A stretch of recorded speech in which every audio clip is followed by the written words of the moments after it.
This is Autoline Daily, the show dedicated to enthusiasts of the global automotive industry.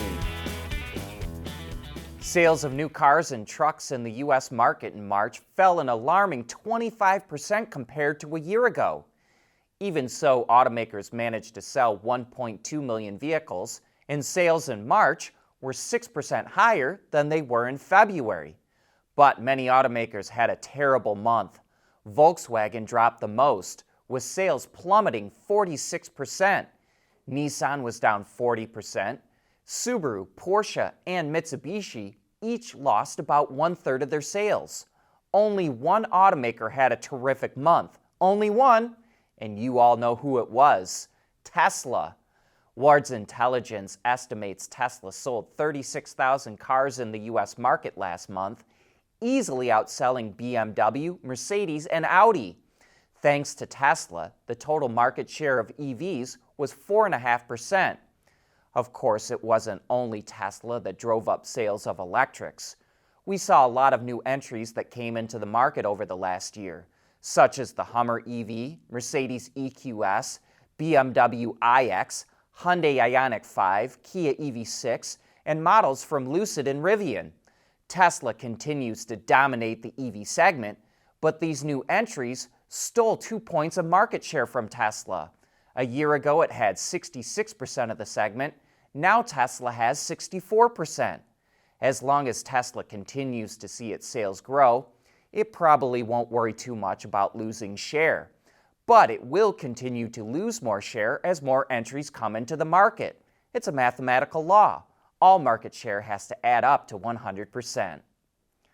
Along the same lines, Hertz announced it will add 65,000 Polestar EVs to its fleet of rental cars.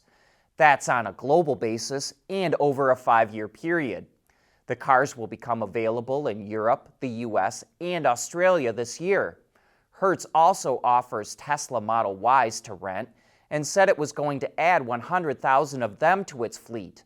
But Elon Musk said Tesla would not discount those cars and that Hertz would have to get in line to buy them like everyone else. So it's unclear if Hertz is turning to Polestar to be able to get the number of EVs that it needs and at the price that it wants. Car thieves are getting more sophisticated. Instead of just breaking into cars, they're walking right into dealerships, presenting fake financial information, and getting dealers to give them financing to buy a new car. Wards reports that last year fraudulent car loans came to $7.7 billion, which is a staggering number. Their favorite targets are the Dodge Challenger and Charger, Land Rovers, and Mercedes-Benzes, and even the Toyota Camry. They use false credit application information like forged pay stubs, fake identities, and phony places of employment. And they hone their skills during the pandemic by scamming the government's unemployment and paycheck protection programs. Car dealers are now investing in software that can identify a potential scammer. Mobility is becoming electric, connected, and autonomous, just like the manufacturing world. But will always be one thing: a reliable partner for our customers.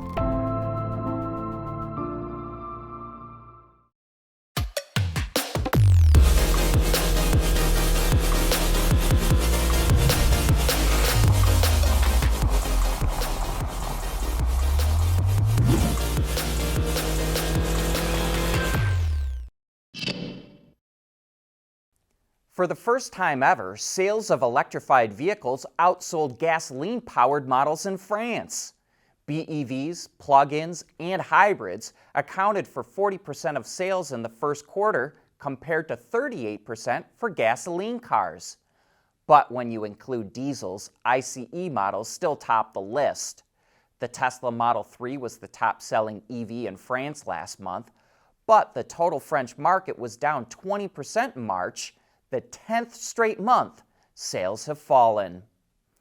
Chinese automaker BYD stopped producing ICE-only cars last month, but it will continue making engines for plug-in hybrids.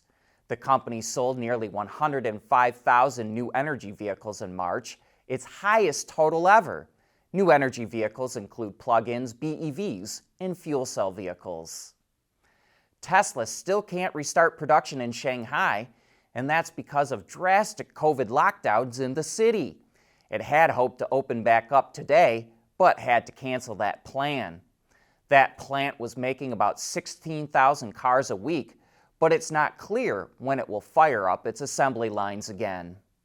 And that COVID outbreak in China is also forcing the Beijing Auto Show to be indefinitely postponed. The show was supposed to be held later this month, but now it's postponed until further notice. In keeping with China for the moment, Mercedes is significantly boosting prices. For example, the Mercedes-Maybach GLS 600 4MATIC just got a nearly $20,000 price hike. It now costs, are you sitting down for this? About $490,000. The Mercedes-Maybach S580 4MATIC got a $16,000 price hike, while the Mercedes S400L went up about $4,700. But those are the high-end models. Prices for its more mainstream vehicles are going up anywhere from $100 to $1,000. We want to know what drives your testing. OTA, connected car, diagnostics, remote testing. Intrepid Control Systems is here to help you work from anywhere. Intrepid Control Systems, driven by your data. Hey, check out the new BMW i3. No, your eyes aren't playing tricks on you. That's a sedan. You may remember we previously reported that the old i3 is on its way out, and the name is being reused for the all-electric version of the 3 Series in China, which is based on the long wheelbase model. But the new and old i3 have nothing in common other than they're both BMWs. The new sedan is powered by a single rear motor that produces over 280 horsepower and is fed by a 66.1 kilowatt-hour battery pack that provides 327 miles or 526 kilometers of range based on China's test cycle. No range extender for this new version. It's also said the i3 sedan will do 0 to 100 kilometers an hour in 6.2 seconds. Sales of electric cars are really taking off in Europe. They accounted for 9% of new car sales last year. But it's a different story for electric vans. They only made up 3% of new van sales in Europe in 2021, and that despite the fact that they're significantly cheaper to operate. According to trade group Transport Environment, the average electric van costs 25% less to own and operate in Europe over a 4 to 5 year period compared to a diesel-powered van. Including purchase price, running and maintenance costs, an electric van will cost 15 euro cents per kilometer versus 20 cents per kilometer for the diesel van.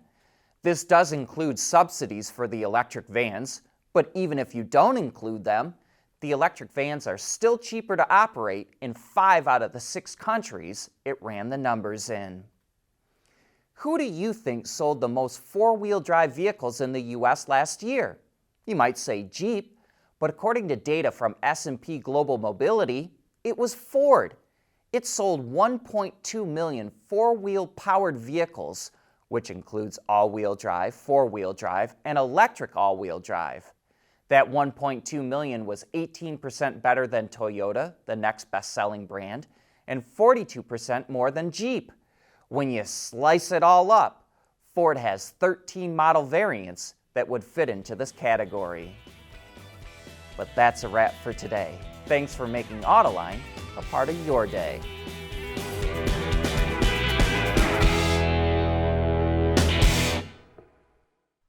Autoline Daily is brought to you by Bridgestone, solutions for your journey.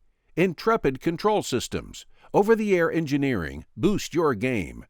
And by Scheffler, we pioneer motion.